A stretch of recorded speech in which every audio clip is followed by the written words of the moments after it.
Hey guys, welcome to my channel. আমি মহারাজার। এখন আমরা কথা বলবো হচ্ছে তাণ্ডব নিয়ে। বন্ধুরা, প্রতিদিন তাণ্ডবে প্রায় 750 750 মেম্বার্স কাজ করছে।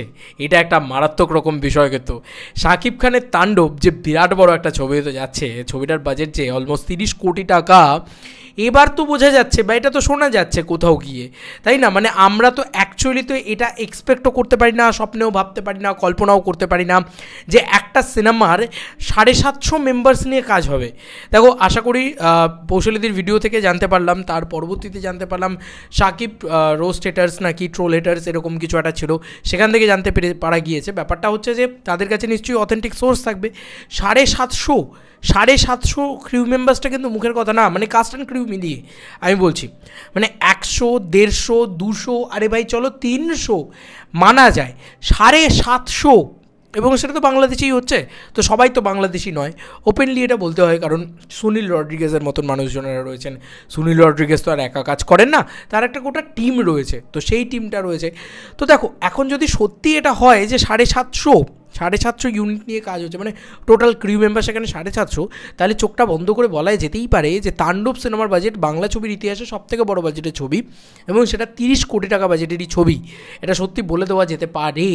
হ্যাঁ, আমরা এটা ওপেনলি বলে 750 ইউনিটকে নিয়ে রেগুলার তাদেরকে রেমুনারেশন দেবো, ভাই 200 টাকা করে দিলেও একটা হিউজ ব্যাপার। মানে 200, 300, 500, 600 এইটা তো একটা হবে, এবং সুনীল রড্রিগেজ নিশ্চয়ই 200 টাকা করে নেবেন না। তো ব্যাপারটা এটাই, মানে বুঝতেই পারছো যে এটা একটা হিউজ কাস্টিং নিয়ে হিউজ একটা ক্রাউঞ্চে সিনেমা। এবং দেখো, নানান আপডেট পাওয়া যাচ্ছে যে টিজার আসবে এত তারিখে, টিজার আসবে অত তারিখে, টিজার আসবে তত তারিখে। তবে 7 থেকে 10 দিনের ভিতরে যদি টিজার না দেয়, তাহলে আমি বলবো জঘন্য প্রমোশন হচ্ছে। কারণ ছবিটা রিলিজ আর 1 মাস বাকি আছে, এখনও অবধি ছবিটার কোনো প্রমোশন নেই। মানে আর 27-28 দিন বাকি আছে, প্রপার কোনো প্রমোশন নেই। ঠিক আছে, তো ছবিটার প্রমোশন হওয়া খুব জরুরি, প্রচণ্ড প্রয়োজন, যে কারণে পরিষ্কারভাবে কথাটা বলতে হচ্ছে যে এই ছবি কিন্তু ভাই প্রমোশন চাই, পাতি বাংলা কথা, ছবির প্রমোশন চাই। ছবির প্রমোশন নেই বললেই চলে প্রায়। তো যেহেতু শুটিং হচ্ছে, তার সঙ্গে সঙ্গে সাইমেলটেনিয়াসলি এডিট হচ্ছে, এটাই প্রত্যেকবার হয়। কিন্তু তুফানের ক্ষেত্রে কিন্তু আমরা আরেকটু বেটার প্রমোশনটা দেখেছিলাম, বা মার্কেটে একটা গরম হয়েছিল, সেটা কিন্তু এক্ষেত্রে পাচ্ছি না। তাই টিজার ড্রপ করো তাড়াতাড়ি, ঠিক অ্যাজ লাইক বরবাদ। টিজার ড্রপ হলেই ঝড় উঠে যাবে চারিদিকে। বাংলা ছবি নিয়ে সেলিব্রেট করি ভাই, বাঙালি বলে কথা। এবার আমাদের ভারতে আসবে নাকি থাইল্যান্ডে যাবে, এই বিষয়টাকে নিয়ে যদি প্রশ্ন তুলি বা কথা বলি, তাহলে আমার যা মনে হয় যে আমাদের এখানে আসবে না, ভারতে আসবে না।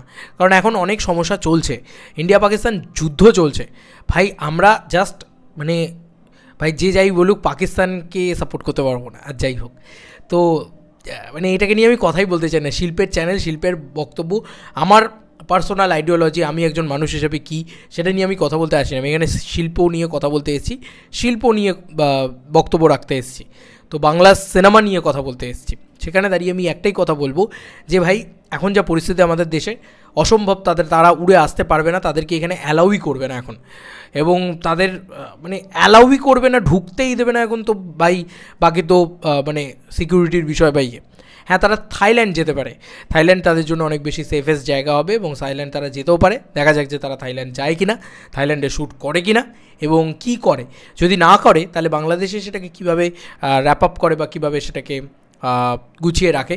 আমার রায়হান রাফির ওপরে প্রচণ্ড ভরসা আছে, কারণ রায়হান রাফি একজন প্রচণ্ড ভালো পরিচালক, এবং আমার খুব পছন্দের পরিচালক বলতে পারো। এবং আমি খুব fan of Raihan Rafi, big fan of Raihan Rafi. আমার তুফান দারুণ লেগেছিলো।